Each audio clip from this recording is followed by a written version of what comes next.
BJP JDS ಮೈತ್ರಿ ಸಭೆಯಲ್ಲಿ ಅಸಮಾಧಾನ ಭುಗಿಲೆದ್ದಿದೆ. ಸಭೆಯ ವೇದಿಕೆ ಮೇಲೆ ಅಸಮಾಧಾನ ಸ್ಫೋಟ.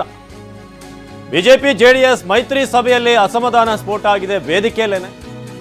ನಾಗಮಂಗಲದಲ್ಲಿ ನಡೆಯುತ್ತಿರುವಂತಹ ಬಿಜೆಪಿ ಜೆಡಿಎಸ್ನ ಸಭೆಯಲ್ಲಿ ಓಪನ್ ಆಗಿನೇ ಅಸಮಾಧಾನ ವ್ಯಕ್ತವಾಯಿತು. ಕೇವಲ ಜೆಡಿಎಸ್ ನಾಯಕರು ಮಾತ್ರ ಭಾಷಣಕ್ಕೆ ಅವಕಾಶ ಕೊಡ್ತಿದ್ದಾರೆ. ವೇದಿಕೆ ಮೇಲೆ ಚೇತನ್ ಶಿವರಾಮೇಗೌಡ ಪ್ರಶ್ನೆ ಮಾಡಿದ್ದಾರೆ. ಎಲ್ಲಾರ್ ಶಿವರಾಮೇಗೌಡ ಪುತ್ರ ಚೇತನ್ ಗರಂ ಆಗಿದ್ದಾರೆ. ಏನು ಬರೀ ಜೆಡಿಎಸ್ನವ್ರು ಮಾತ್ರ ಭಾಷಣ ಮಾಡಬೇಕಾ, ನಾವು ಮಾಡೋ ಹಾಗಿಲ್ವಾ, ಏನಿದು ನಮ್ಗೆ ಅವಕಾಶ ಇಲ್ವಾ ಅಂತ ಅವರು ಆಕ್ರೋಶ ವ್ಯಕ್ತಪಡಿಸಿದ್ದಾರೆ. ಯಾಕೆ ವೇದಿಕೆ ಮೇಲೆ ಬಿಜೆಪಿ ಲೀಡರ್ಸ್ ಇಲ್ವಾ, ನಮಗೂ ಕೂಡ ಈಕ್ವಲ್ ಆದಂಥ ಅವಕಾಶ ಕೊಡಿ, ಸಮಾನ ಅವಕಾಶ ಕೊಡಿ ಅಂತ ಬೇಸರ ವ್ಯಕ್ತಪಡಿಸಿದ್ರು. ತಕ್ಷಣ ಅಲ್ಲಿದ್ದಂಥ ನಾಯಕರು, ಉಭಯ ನಾಯಕರು ಅಲ್ಲಿ ಸಮಾಧಾನ ಪಡಿಸಿದ್ರು. ಮೈಸೂರಿನ ಸ್ನೇಹಿತರು, ನನ್ನ ಆತ್ಮೀಯರು, ಲೋಕಸಭಾ ಮಾಜಿ ಸದಸ್ಯರಾದಂಥ ಪ್ರತಾಪ್ ಸಿಂಹರವರೇ ಹಾಗೂ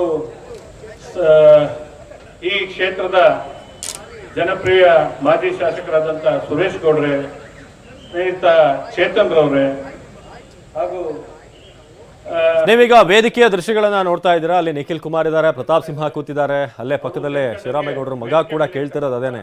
ನಾನ್ ಮಾತಾಡೋದು ಅಂತ ಅಲ್ಲಿ ಹೇಳ್ತಿಲ್ಲ ನಾನು, ಬೇರೆ ಬಿಜೆಪಿ ಲೀಡರ್ಸ್ ಇದಾರಲ್ಲ ಅವ್ರಿಗೂ ಕೂಡ ಅವಕಾಶವನ್ನ ಕೊಡ್ಲಿ, ಬರೀ ಜೆಡಿಎಸ್ ನಾಯಕರೇ ಮಾತನಾಡೋದ ಅಂತ ಅಲ್ಲಿ ಪ್ರಶ್ನೆ ಮಾಡಿದ್ದಾರೆ. ಅದಾದ್ಮೇಲೆ ಅಲ್ಲಿದ್ದಂತ ನಾಯಕರುಗಳು ಅವ್ರನ್ನ ಸಮಾಧಾನ ಮಾಡಿರೋ ಹಾಗಿದೆ. ಇದು ನಾಗಮಂಗಲದ ಜೆಡಿಎಸ್ ಬಿಜೆಪಿ ಜಂಟಿ ಸಭೆಯಲ್ಲಿ ಅಥವಾ ಕಾರ್ಯಕ್ರಮದಲ್ಲಿ ನಡೆದಂತ ವಿಚಾರ.